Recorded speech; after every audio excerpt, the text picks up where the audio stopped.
Đây là chiếc máy hàn có thể giúp các bác hàn nhanh gấp 5 lần, sáng đẹp hơn và không cần mài lại. Trên bàn em đây là thanh thép V3.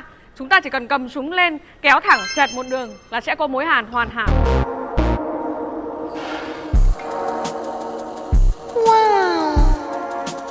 Chúng ta cùng quan sát mối hàn, không xỉ hàn, không cháy, không cần mài lại, tiết kiệm cả đống thời gian.